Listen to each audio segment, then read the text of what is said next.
Well, here we go. It's my first video. See if I can actually use this camcorder. Actually, I think I can use a camcorder. It's actually getting it downloaded. That may be an issue right now. It and my computer don't seem to get along, but as you can see, we're down here in the shop, and right now I'm waiting on the heater to warm it up. It's about 35. You can see the heater over there in the corner, which is buzzing away fortunately. And kind of looking around the shop here, yeah, I need to do a little bit of cleaning, but I thought I'd kind of give you guys a little bit of a tour.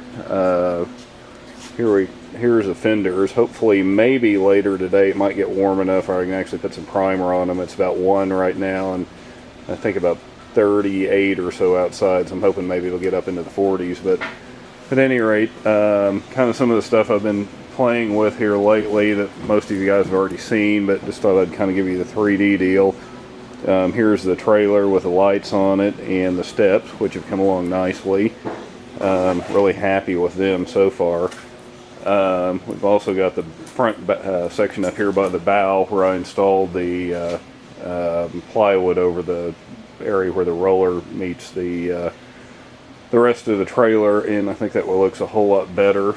I'll also give you guys kind of a perspective of the front of the boat, if I can figure out how to use a camera here, and kind of look at some of the stuff that I've done so far.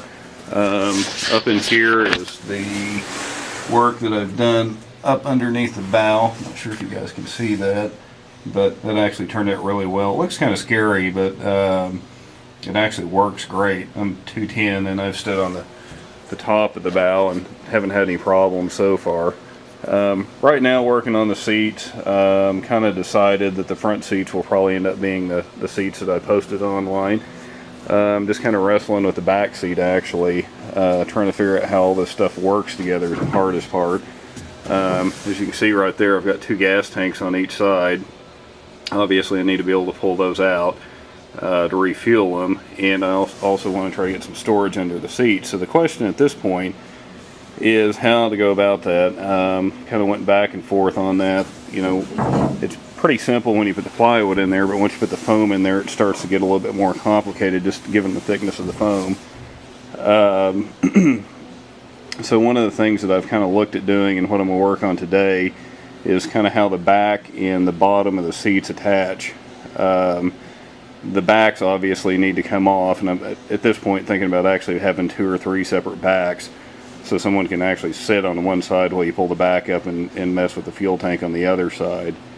So anyhow, that's one of my goals today, is try to figure that deal out. Right now I'm thinking that the bottom of the seat will be removable, where you can pop it out without pulling the back out, and then the back will remove separately. So we'll kind of see how that goes and see what I figure out here. One of the other things that kind of bothers me is, if you'll look right here, I've got a plywood piece that actually sits lower than the top of the splash well, and the reason I've got that in there is to get enough clearance to get the gas tanks to actually fit.